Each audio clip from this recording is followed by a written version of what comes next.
Guys, today we're going to be talking about distracted driving. Remember, this is not a whole course.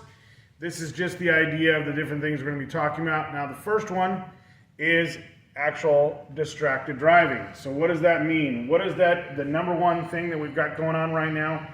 People on their phones, people eating, people doing their makeup, people doing their, shaving their beards, whatever that is, during the day, distracted driving. So the first one, always the worst one, is talking on the phone or getting text messages and receiving and sending text messages while we're out there. What we actually go on in the industry is that you've got about a 1 to 1.5 second reaction time the average person has. When you're on your phone, it goes to about a 3 to 5 second reaction time. That's about looking at a football field, 10-20 yard reaction time to a full football field when using your phone or talking or doing those kind of things. So how do we counteract that? One, when we don't need to make, to answer phone calls, don't answer phone calls. When we've got the problem of, let's say it's a phone call we need to answer, pull over. Now we do have the option of using our other items in the car. Maybe it's, our AirPods or our headphones. Could be the speaker phone on the actual phone itself. Even better, the phone inside the car, if your car is capable of doing that. That's really important. So if you've got those features in your car, use them. That does not take away the distracted driving part of this. When you're sitting there and having to mess with your phone, you're increasing that time. Now, it's not as bad as talking or texting, but there still is a distraction in there. We need to make sure we're leaving room in between the cars in front of us just in case we do need to make that critical stop. We want to watch, if we're eating, eat when we're at the place. Take 2 minutes, eat while you're there, hop in the car and go if you're going to take a snack or a break. That's really important. Environmental distractions. Okay, environmental distractions are going to be our wind, rain, and snow. Now, in some of our areas of our company, we're not going to have a lot of snow problems. We're just going to have the standard environmental rain and wind. Wind is probably the worst one.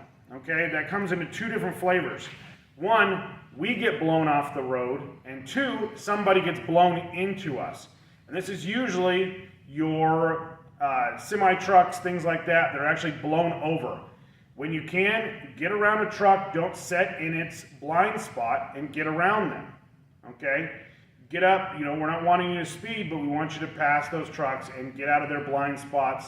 And especially if it's a real windy day, we don't want to be on that side of them where they can possibly blow over onto us. You'll see a lot of times when you see trucks flipped over, there's a car trapped underneath that guy. We definitely don't want to do that. When we're dealing with wind in general, it's really hard to keep our trucks on the road when we've got big box trucks, maybe we're running a big van loaded all the way up, we've got panels in the back of a pickup truck. That wind is much more effective to us. Making sure that our cars are maintained properly, we're going to get into that in a second, really helps with that. But a big one is slowing the car down, what those kind of things.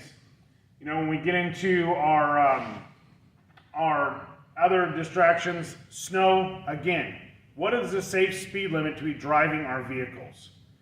It is not the speed limit, it is the safe speed for the environment we're in. That may be 10 miles an hour in a fog. It may be, it may be on a dirt road where we cannot drive 70 miles an hour. I could care less what the speed limit says. We're not allowed to go over that. That is the speed limit, but we are not allowed to be driving down the road at 80 miles an hour in full snow. Our trucks are not designed for that. We have too much weight and we can't stop. We need to increase that distance when we're dealing with loaded trucks, okay? Which brings us into our physical problems. So physical problems, the big one right now this time of year, 2 of them are our headlights and our windshield wipers. Hopped into a car the other day, windshield wipers are all torn off. If you can't see where you're going, that's really bad. Headlights out. Headlights are something we really want to work on. We need to get those repaired. So if you got a bad headlight, come into management. Let them know what's going on. Text them. Let them know. Keep them in top. Or just stop on the way and grab a headlight bulb and pop it in yourself. You're capable of doing that. We're okay with using your debit cards for that problem or your credit card. It is. Same thing with windshield wipers. Stop. If you've got a bad windshield wiper, stop off the side of the road, pop them on real quick, Hell, they'll put them on if you don't know how to put them on yourself. That's a really important one. Other physical problems that we might be dealing with are a big one this time of year is going to be our tires. So tire inflation is really, really important. So how do we know where to inflate our tires to? One, it is not on the side of the tire. That is the max rating that we can inflate the tire to. That is not the appropriate pressure for your vehicle. That can be found on the inside door of the driver's door. So you open the driver's door, it'll either be written on the inside of the door or on the inside of the doorway. And that will tell you cold tire pressure, which means you want to be checking it when you're at the shop, okay? And making sure that that's appropriate. Usually there's a different tire pressure for front and rear. We want to make sure we're keeping those up there. Now, we run with loads. Most of those tire pressures are based on the idea of the car being unloaded. Well, we run with loads in our trucks. So we need to start there as a guide, knowing that, okay, I know that my truck, I need to pump it up a little heavier because we usually run a little bit more tools in my van. So whatever that number is, I adjust based on the wear of the tires. Now these are done, of course, according to scale, but our first one here is an overinflated tire. Meaning that what I'm going to see is we've got our flat road on top, our tire's been overinflated, and what we're seeing is a bald tire down the center or a worn out tire down the center and good tread on both sides. This is an overinflated tire. This is a tire we need to lower the pressure down on. Make sure we're hitting that flat area here. This is an underinflated tire. This is kind of a common thing we'll see here, especially because we have lots of weight in the trucks, where we see bald on both sides, or worn out on both sides, and good tread down the center. This is a tire that's actually hitting the road on the two ends, but not in the center. That tire is going to have to be replaced early because it's not wearing properly. We want to see a tire that when we're dealing with it in the road here is nice and flat all the way across. Now this could also come from, you'll actually see a tire that's slanted off. That's usually a camber adjustment in the car where we see this side of the tire is worn off, way off, and this side's fine. This can also happen from not rotating our tires. We want to make sure we're rotating our tires every 5,000 miles. So if you see a tire that's completely worn, this side looks perfect, this side looks bad, that's usually a sign that we need to rotate our tires more often. We want to see a nice flat, good tread all the way down the tires. Now you will usually see a tread marker on the truck, an actual gauge built into the tire. It'll be a little piece of rubber. So it'll look like here where we've got our actual tread, and there'll be a little piece of rubber that will fill in. Once we've hit that little piece of rubber, when the tire's actually flattened out to it, we know that that tread is worn down enough that it's time to replace the tire. Now if you don't have those on your tires, some tires don't, mattering on what they are, some trailer tires, other things like that, we use the penny trick. Basically meaning that as we shove the penny head down into the tread like this, we want to be able to cover up the head. That's a good tire, is when it's covered up the head. Once it gets to the point of where we've got about a half of the head exposed, we want to replace that tire. And even if it's down, it's illegal once it gets to the bottom of the head. That's only 1/16 of an inch of tread. That's not a good idea. Now, when does that tire pressure rating not stand out? When we're dealing with trailer tires. When we're dealing with trailer tires, we want to make sure that we are filling it to the side pressure on the tire. So it says PSI on the side of the tire, pounds per square inch. We're dealing with a tire that we want to fill up to that rating because it's a weight rating, not a traction rating. Your traction ratings are on your cars and your trucks. Your trailer tires are based on that idea of being filled up to a point of where they're maxed out so they can handle the weight. Also, when we put trailer tires on, we want to make sure we're buying a trailer tire, not a car tire for our trailers. Don't save the money, put the trailer tire on. It's built differently. It's a different design tire. It's not meant for, suspension-wise. It's meant for holding capacity.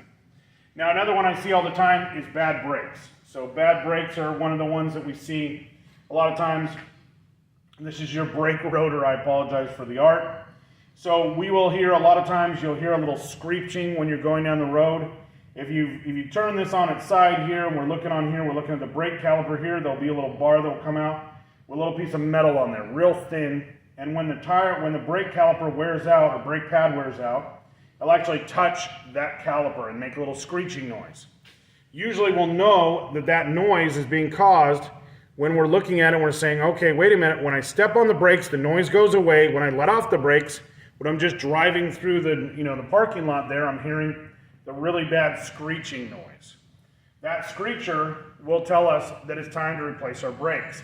Now eventually it will go away. Why? Because it snaps off eventually. So that's usually a sign that everybody goes, oh, the noise went away, it's fine. It's not, it's getting worse. Now some of the vans and some of the cars we have here are the European style. They don't have the little screechers on them. And they will go metal to metal. And you'll know that feeling when you hear it every single time you pull up. Sometimes when you pull off the side of the road, dirt, and the tire actually skids, that'll be a brake pad that's actually completely gone bad. So we don't want to get to that point because then we have the rotors resurfaced and we take care of it, and it's much, much safer not to get there. So we want to make sure when they're telling us, when we're having our tires rotated, hey, look at the brakes, what do we look like? We're not in bad shape. But that screecher, like I said, if we're sitting there, when we're metal to metal, you'll usually hear that. When you're driving down the freeway, it's fine. When you apply your brakes, that's when you hear the screeching noise. When our brakes are about to wear out, we're going to see that the little screechers sit there. When we apply the brakes, the noise goes away because it heats up and pulls itself away. When we're just driving on the freeway, that's when we hear the screeching noise. It's telling us we need to do that. Now, impaired driving. Impaired driving comes in 3 different flavors. We have alcohol impairment, which we're not supposed to be driving within, 8 hours of drinking. When we've got our drug impairment, whether that is a drug prescribed by your doctor or anybody else, if it has a warning, you are not to be driving, okay? If it's got a drowsy warning, because cough syrup or whatever it is, you're not to be driving. When it comes to something not prescribed but is legal in certain states, it does not matter. You are still impaired by using that item. It doesn't matter whether it's legal, you are not allowed to be using it within 8 hours of doing it, of driving with us. The other big one is going to be not getting enough sleep. We want you to get your 6 to 8 hours of sleep. Do not go out partying all night long, hop into a giant truck, and try to drive it down the freeway. We want to make sure you're getting your sleep every single night. Get your sleep. Get into bed early. We wake up early. We work hard. Making sure you're getting that done is really important. Now, once you've done that, we call micro-napping. Micro-napping meaning that we've got, we're going down the freeway and we start dozing. Usually that doze is the distance of a football field. Unless you've got a football field distance between you and the front car of you, you need to pull over. And even if you do, when you get drowsy, pull over. Switch with your partner. Switch to somebody else in the vehicle. Make sure you're taking those little micro naps to get you back on the road. Pull over, sleep for 10 to 15 minutes. Don't go over that. That puts you in a full REM sleep if you're doing that. We want to just do the real quick naps. Maybe stop, use the restroom, wake yourself up a little bit. We're not trying to turn up the radio, turn up the air conditioner, whatever it is you're trying to do to keep yourself on the road. Those will be more dangerous. Pull over, take a quick nap. You have brakes, use them. As far as switching out, tell one of the other guys, hey, I've been working all day long, I'm fried. Let somebody else drive the car. Protect your friends and yourself. Okay, guys? If you have any questions, as always, feel free to contact us. We're happy to talk about it, but make sure you're maintaining your vehicles, guys. Make sure you're doing those text messages saying, hey, look, my vehicle needs windshield wipers, needs headlights, brakes, whatever that is. Tires are wore out on the car. We're not able to catch everything. You are responsible for your safety. We're here to help you with that. As always, guys, have a great day, and we'll talk to you later.